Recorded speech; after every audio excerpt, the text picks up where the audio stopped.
What's going on, Washington Commanders Nation? It's your boy Rio Robinson, back with the latest and greatest for the Ramblin' with Rio YouTube channel, where we ramble about the Washington Commanders. Today is the day, the big day, Thursday, February 23rd, the day we introduced new assistant coach and offensive coordinator for our Washington Commanders, Mr. Eric Bieniemy, formerly of the Super Bowl winning Kansas City Chiefs. He had his intro presser today, and I'll tell you this, it was 31 minutes of greatness. I enjoyed every second of listening to Eric Bieniemy talk. You know, I enjoyed every second that we could actually understand him clearly, because Washington, despite the fact that Ashburn has all these data centers in the city, they're running the damn press conference on dial-up internet. They're on AOL dial-up internet. You know, the internet, we couldn't use a phone and be on the internet at the same time. That was the connection that the press conference was on. It was very choppy, fucking up throughout the entire thing. But the bits and pieces of the 31-minute presser where we actually got to hear Eric Bieniemy speak, how could you not come away super impressed?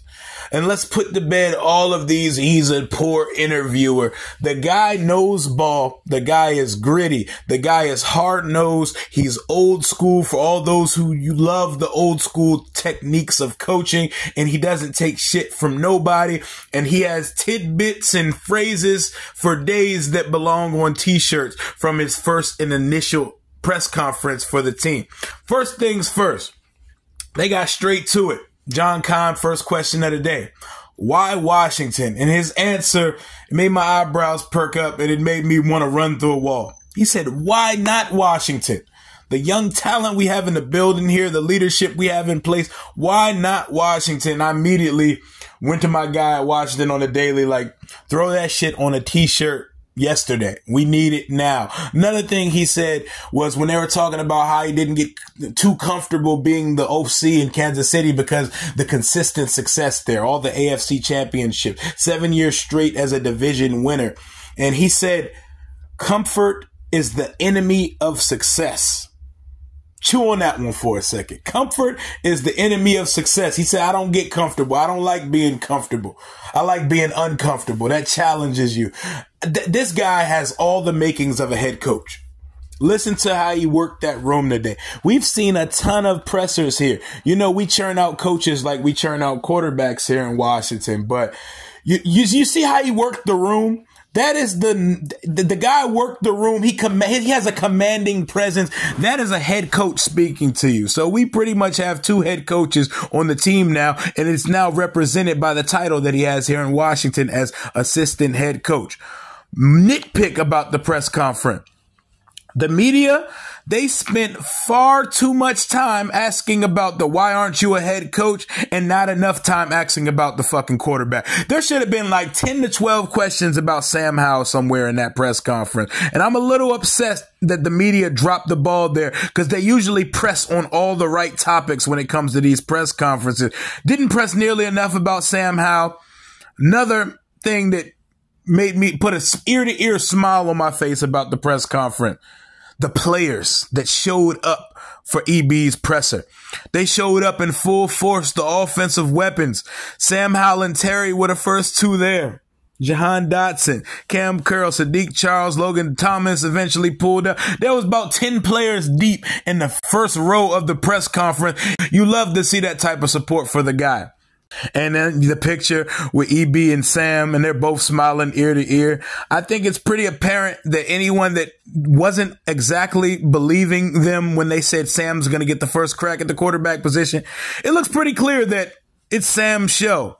It would have been nice if they pressed that issue and asked more about Sam Howell, but I guess there'll be time for that. And I like that EB never took the bait with any of the questions. He handled it like a guy who knows what he's doing, but he also handled it like a person and not like a robot. The man knows how to speak. The man knows how to work a room. The man knows how to interact with people. Like, little things like he's like, oh, Nikki Jabala, I thought you were going to be the first one to ask a question the way that you ran up on me during Super Bowl week. Like, the guy is a people person.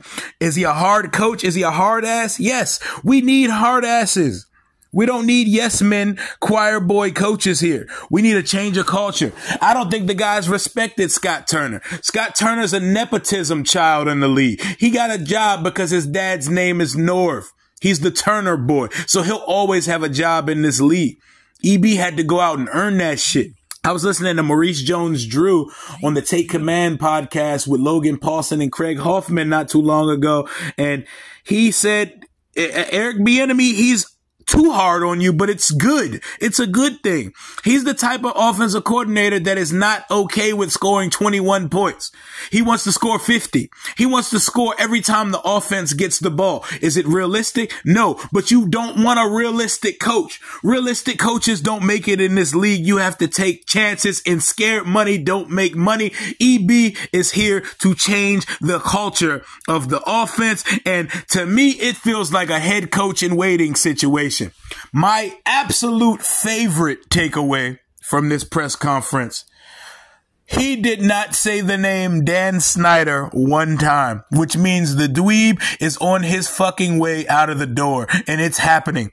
He thanked everybody from Ron to Jason to Mayhew, even Eric Stokes.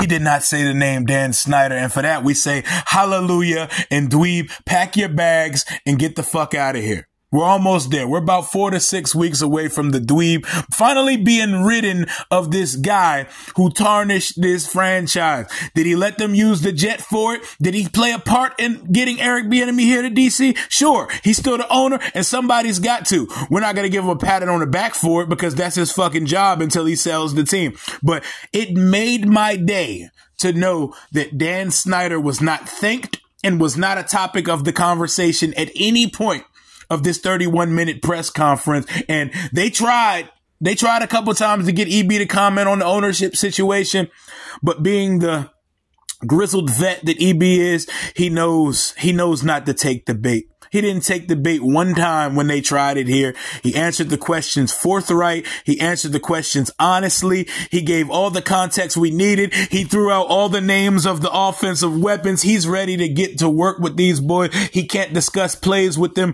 legally. I'm sure he slipped a playbook to Sam Howell under the table or something. Not trying to say my coach is out here tampering, but you know in business and you know in sports, you got to do what you got to do to get a competitive advantage. We're not acting like everybody's out here playing by the rules, but you love to see it.